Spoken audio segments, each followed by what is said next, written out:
10.000conjesús.net. Señor mío y Dios mío, creo firmemente que estás aquí, que me ves, que me oyes. Te adoro con profunda reverencia. Te pido perdón de mis pecados y gracia para hacer con fruto este rato de oración. Madre mía Inmaculada, San José, mi Padre y Señor, Ángel de mi guarda, intercedan por mí. Recuerdo cómo uno había comenzado a hacer un rato de oración mental todos los días, y lo hacía apoyándose en un libro de consideraciones espirituales. Y parece que la hacía bien.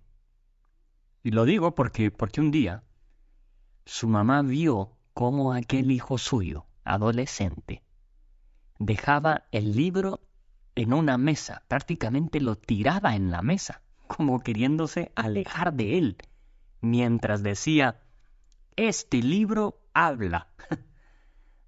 Se ve que cuando leía, aquello que leía le interpelaba, le dejaba inquieto, le golpeaba. No había mejor manera de describirlo. Este libro habla. Pero eras tú, Señor, el que hablabas a través de aquel libro. No sé si te ha pasado a ti algo parecido. Lees un libro de lectura espiritual y parece que te habla a ti. Parece trampa incluso, porque ¿cómo puede saber que soy yo quien leo y que eso es justo lo que necesito escuchar hoy, en este momento? Bueno, este adolescente del que te cuento no dejó su oración. Y tú, Jesús, tampoco dejaste de hablarle. Tú, Señor, hablas de muchas maneras. Y una de ellas es precisamente esa. Ahora, si Jesús se puede servir y se sirve de un libro cualquiera, imagínate lo que hace con la Sagrada Escritura, de la que Él mismo es autor. La Sagrada Escritura habla. Es cuestión de leerla, de conocerla, de meditarla. Y Jesús cuenta con eso. Hoy, por ejemplo, en el Evangelio, aparecen los fariseos que, para variar, critican lo que ven que hace Jesús o los que lo acompañan. En este caso se trata de que están arrancando y comiendo las espigas de unos sembrados en día sábado. Y entonces Jesús les dijo: ¿nunca han leído lo que hizo David cuando se vio necesitado y tuvieron hambre él y los que le acompañaban? ¿Nunca han leído? Bueno, lo más seguro es que sí habían leído ese pasaje de la Escritura, pero ya se ve que no se habían dejado interpelar por él. No habían aprendido lo que Dios quería decirles a través de aquello. Y Jesús se los tiene que aclarar. Piensa si no será que para tantas interrogantes o inquietudes en nuestras vidas, en la tuya, en la mía, o para tantos deseos de conocer la voluntad de Dios, o para escucharle, Jesús no podría responder también a nosotros, a ti y a mí, diciendo: ¿nunca has leído aquel pasaje o este otro? ¿O no te acuerdas de aquella parábola? Bueno, déjate interpelar por la Sagrada Escritura. Acostúmbrate a leerla, a meditarla. No deja de ser esto lo que intentamos hacer a través de esta iniciativa de 10 minutos con Jesús. Pero también aprende a hacerlo por tu cuenta. De eso se servirá Jesús para hablarte, para responderte. Eso es lo que han hecho los santos. No es que se hayan inventado las cosas, han escuchado las cosas de labios de Dios, leyendo o escuchando la Sagrada Escritura. Benedicto XVI lo decía de la siguiente manera: cada santo es como un rayo de luz que sale de la palabra de Dios. Por eso afirmaba que ciertamente no es una casualidad que las grandes espiritualidades que han marcado la historia de la Iglesia hayan surgido de una explícita referencia a la Escritura. Pienso, por ejemplo, decía el Papa Benedicto, en San Antonio Abad, movido por la escucha de aquellas palabras de Cristo. Si quieres llegar hasta el fin, vende lo que tienes, da el dinero a los pobres, así tendrás un tesoro en el cielo, y luego vente conmigo. Bueno, pues justo hoy la iglesia celebra a San Antonio Abad. La verdad es que la historia de su vocación es impresionante. Te la comparto porque va en esta misma línea y creo que nos puede servir bastante. Cuando murieron sus padres, Antonio tenía unos 18 o 20 años y quedó él solo con su única hermana, pequeña todavía, teniendo que encargarse de la casa y del cuidado de su hermana. Pues habían transcurrido apenas 6 meses de la muerte de sus padres, cuando un día en que se dirigía, según su costumbre, a la iglesia, iba pensando en su interior cómo los apóstoles lo habían dejado todo para seguir al Salvador, y cómo, según narran los Hechos de los Apóstoles, muchos vendían sus posesiones y ponían el precio de la venta a los pies de los apóstoles para que lo repartieran entre los pobres.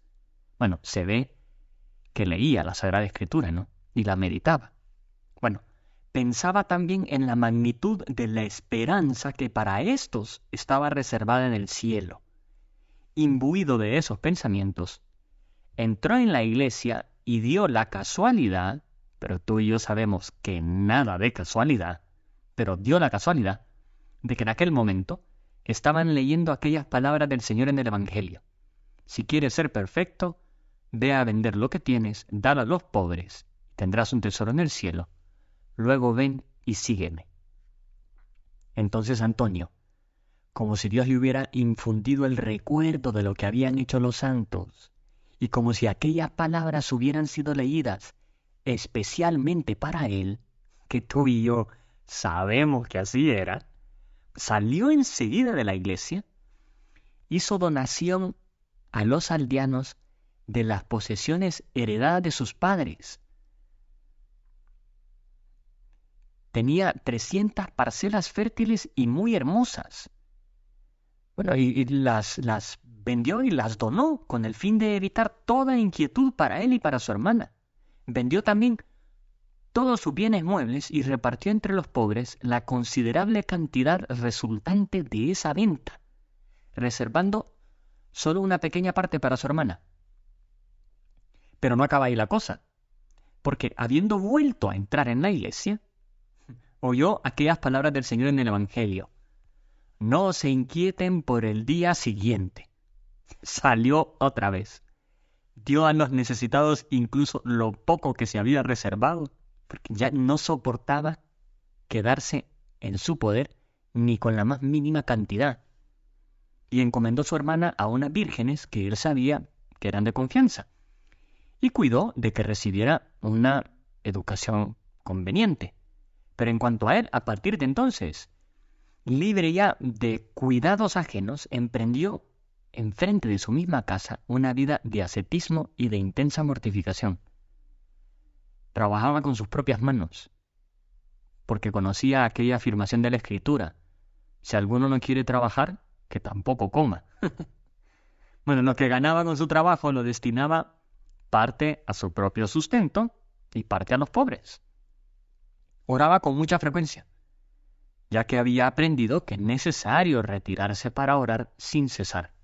En efecto, ponía tanta atención en la lectura que retenía todo lo que había leído, hasta tal punto que llegó un momento en que su memoria suplía los libros. Ya se ve que tenía una memoria envidiable, pero también se ve que estaba plenamente convencido de que por ese medio le hablabas tú, Señor. Todos los habitantes del lugar y todos los hombres honrados cuya compañía frecuentaba, al ver su conducta, lo llamaban amigo de Dios, y todos lo amaban como a un hijo o como a un hermano. Bueno, esto es lo que dice San Atanasio, contando la vida de este San Antonio Abad. Pues ojalá que de nosotros puedan decir lo mismo. Este es amigo de Dios. Pero con un amigo se habla. A un amigo se le escucha. ¿Cómo conseguimos esto con Dios?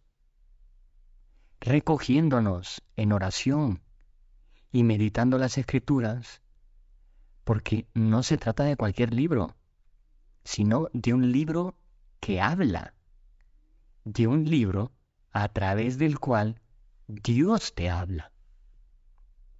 Te doy gracias, Dios mío, por los buenos propósitos, afectos e inspiraciones que me has comunicado en esta meditación. Te pido ayuda para ponerlos por obra. Madre mía Inmaculada, San José, mi Padre y Señor, Ángel de mi guarda, intercedan por mí.